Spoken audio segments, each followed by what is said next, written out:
সবাইকে গল্প কথা ইউটিউব চ্যানেলে স্বাগত। বিনোদন ও স্পোর্টসের এরকম আরো নিউজ পেতে আমাদের চ্যানেলটি সাবস্ক্রাইব করুন ও বেল বাটনে প্রেস করুন। সেই 2013 সাল থেকে আইপিএল এ রয়্যাল চ্যালেঞ্জার্স বেঙ্গালুরুকে নেতৃত্ব দিচ্ছেন বিরাট কোহলি, কিন্তু একবারও ট্রফি জিততে পারেননি। আর সেজন্য দুর্ভাগ্যকে নয়, নিজেদের নেওয়া ভুল সিদ্ধান্তকেই দায়ী করছেন কোহলি। হাম লড়কে লেঙ্গে आरसीबी, हम कप जीतेंगे आरसीबी, কাপ হামারা आरसीबी, ওয়াক্ত হামারা आरसीबी। এতদিন ইডেন গ্যালারি গেয়ে উঠত করবো লড়বো জিতবো রে। এবার চিন্নাস্বামী স্টেডিয়ামও উত্তাল হতে চলেছে এই গানের সুরে। বেঙ্গালুরুতে চোখ ধাঁধানো অনুষ্ঠানে প্রকাশিত হলো সেই গান, যেখানে মধ্যমণি থাকলেন आरसीबी অধিনায়ক কোহলি এবং স্ত্রী আনুশকা শর্মা, ছিলেন সস্ত্রীক এবি ডিভিলিয়ার্স। এরপরে কোহলি বলেন, আইপিএলে ব্যর্থতার কারণ খুঁজতে গেলে ভুল সিদ্ধান্তগুলোই সামনে চলে আসবে।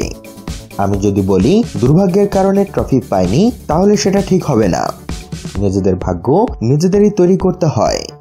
আপনি যদি ভুল সিদ্ধান্ত নেন আর অন্য দলগুলো ঠিক সিদ্ধান্ত নেয়, তাহলে আপনি হারবেন। আমরা বড় ম্যাচগুলোতেও ঠিকঠাক সিদ্ধান্ত নিতে পারিনি। এবার দলের থেকে তিনি কি চান তাও পরিষ্কার করে দিয়েছেন কোহলি। आरसीबी অধিনায়ক বলেছেন, আমরা সবার কাছ থেকে চরম পেশাদারিত্ব চাই, দায়বদ্ধতা চাই। সবাইকে মাঠ এবং মাঠের বাইরে বিশেষ বিশেষ দায়িত্ব দেওয়া হবে।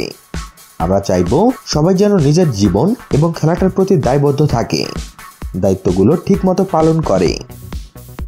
আবেগাপ্লুত কোহলি বলতে থাকেন, আরসিবির সঙ্গে এতদিন জড়িয়ে থাকাটা একটি বিশেষ অভিজ্ঞতা। এই দলটা ছেড়ে দিচ্ছি বা অন্য কোনো দলের হয়ে খেলছি, এমন ঘটনা কোনোদিনই ঘটবে না, কারণ আরসিবির সঙ্গে আমার একটি আত্মিক যোগ রয়েছে। কোহলি মনে করছেন, তাদের দলে যেরকম প্রয়োজন সেরকম ক্রিকেটারই নিলাম থেকে কেনা হয়েছে। কোহলির মন্তব্য, দলের জন্য কি প্রয়োজন নিলামের সময় সেটা মাথায় রেখেই ক্রিকেটার নেওয়া হয়েছে। এ ব্যাপারে আমাদের লক্ষ্য পূরণ হয়েছে, কিন্তু এসব সত্ত্বেও বলা সম্ভব নয় এই মৌসুমটা কেমন যাবে। বিশ্বকাপের আগে এই আইপিএল আরও একটি কারণে তাৎপর্যপূর্ণ হয়ে উঠেছে। সম্প্রতি কোহলি জানিয়েছেন, টানা ম্যাচের ধকল কাটিয়ে নিজেকে ফিট রাখার দায়িত্ব নিতে হবে ক্রিকেটারদেরই। আরসিবি কোচ গ্যারি কাস্টেন জানিয়ে দিয়েছেন, বাড়তি চাপ তিনি কাউকে দেবেন না। তো বন্ধুরা, কোহলিরা কি এবার সাফল্য পাবে? কি মনে হয় আপনাদের? সেসবই জানিয়ে দিন আমাদের কমেন্ট বক্সে। সবশেষে ভিডিওটিতে লাইক ও শেয়ার দিয়ে আমাদের সাথে থাকুন।